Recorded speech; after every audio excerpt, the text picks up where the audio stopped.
जो भी दोस्त ऑनलाइन व ऑफलाइन जुड़े हुए हैं, मैं काशी की धरती से सभी दोस्तों का स्नेहवंदन। दोस्तों आए, नित्य की भांति क्लास चालू हो गए।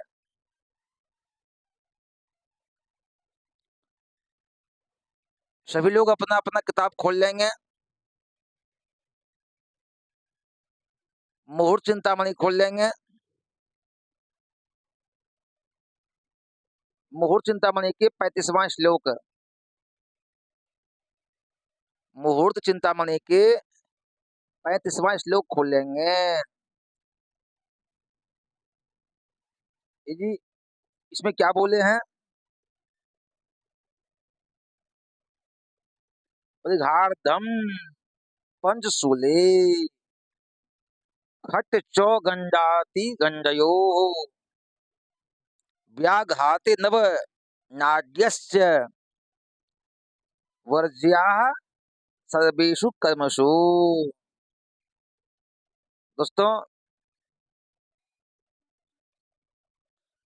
आपने एक श्लोक पढ़ा था, 23वां और 24वां। जो 23वां 24वां श्लोक है ना, उसका ये अपवाद है। जो 23वां और 24वां श्लोक आपने पढ़ा, उसका ये अपवाद है। कैसे? उसमें कहा गया था कि 28 योग हैं। उस 28 योग में से 12 योग अशुभ हैं और 16 योग शुभ है। अब ये श्लोक उसी का अपवाद है। अब ये कहते हैं, बोर्ड को देखिए, ये कहते हैं कि परिघ योग का पूर्वार्ध भाग,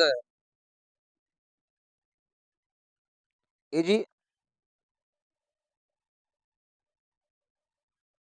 पिछले बार में उसको वो क्या कहे थे कि यह योग अशुभ है, इसमें शुभ काम नहीं करना चाहिए। अब ये उसी का अपवाद है।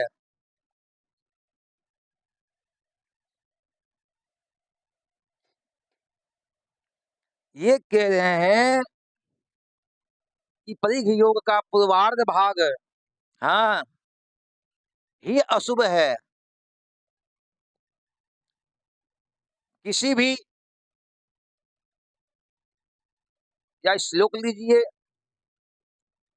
या योग, उसका दो भाग होता है, पूर्वार्ध, उत्तरार्ध है। आधा जो पहले वाला उसे पूर्वार्ध कहते हैं, और आधा जो अंतिम वाला है उसे उत्तरार्ध कहते हैं।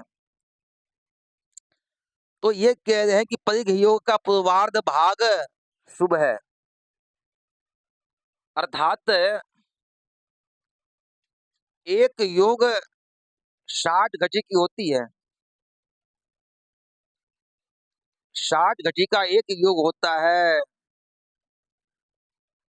अब उसका जो पूर्वार्ध भाग है, अर्थात 30 घटी,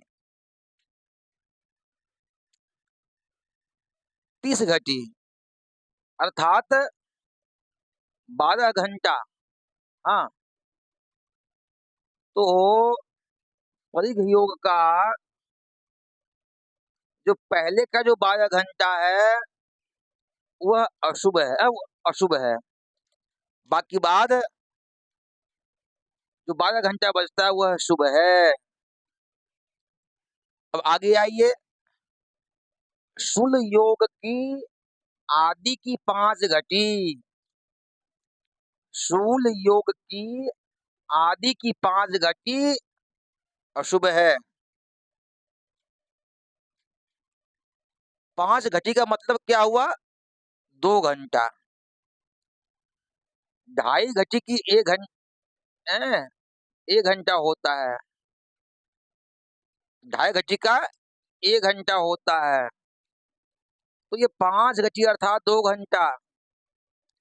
तो कहते हैं कि शूल योग की आदि की 5 घटी ही अशुभ है, बाकी शुभ है। अब आइए गंड योग और अतिगंड योग। गंड योग और अतिगंड योग, इनकी जो 6 घटी है आदि की पहले की, वही अशुभ है। दोस्तों 6 घटी का मतलब क्या हुआ? 2 घंटा 24 मिनट। 2 घंटा 24 मिनट ही वह अशुभ है। हाँ, गंड और अतिगंड योग में आदि की जो 6 घटी है वह अशुभ है, बाकी शुभ है। तथा व्याघात योग की आरंभ की 9 घटी, आरंभ की 9 घटी शुभ कार्यों में वर्जित है। तो जो व्याघात योग है उसके आदि आरंभ की जो 9 घटी है वह अशुभ है। 9 घटी का मतलब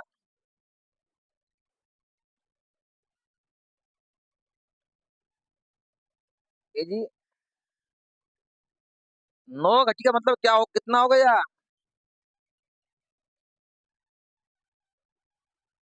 3 घंटा 36 मिनट। 3 घंटा 36 मिनट अर्थात व्याघात जो की जो आरंभ की जो 9 घटी है 3 घंटा 36 मिनट वह अशुभ है, बाकी बाद शुभ है। दोस्तों आए फिर से एक बार समझिए और पुनः समझिए। परिघ योग का पूर्वार्ध भाग अर्थात उसका आदि का आधा भाग जो है वह अशुभ है। शूल योग की आदि की 5 घटी अशुभ है, अर्थात शूल योग की आदि की जो 2 घंटा है वह अशुभ है। गंड योग और अतिगंड योग में 6 घटी, गंड योग और अतिगंड योग, इस योग में आदि की जो 2 घंटा 24 मिनट है वही अशुभ है। तथा व्याघात योग की आरंभ की 9 घटी, आरंभ की 9 घटी ही वर्जित है, अर्थात व्याघात योग की आरंभ की 3 घंटा 36 मिनट ही अशुभ है, बाकी सब शुभ है। तो इस श्लोक को जो है, जो 23वां श्लोक है और जो 24वां श्लोक है उसका ये अपवाद है। अब अपवाद कैसे है उसको आप ऐसे समझिए कि जो 23वां श्लोक है, जो 24वां श्लोक है वह कहता है कि यह जो अशुभ योग है इसका सदा त्याग करना चाहिए।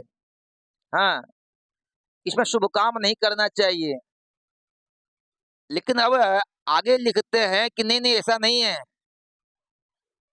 परिघ योग का पूर्वार्ध ही अशुभ है, आगे शुभ है। शूल योग की आदि की 5 घटी ही अशुभ है, बाकी शुभ है।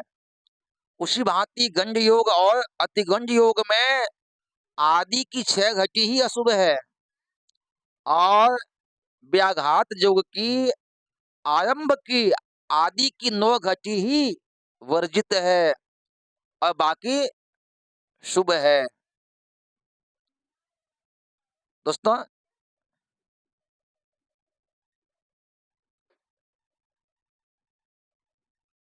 जय माता दी।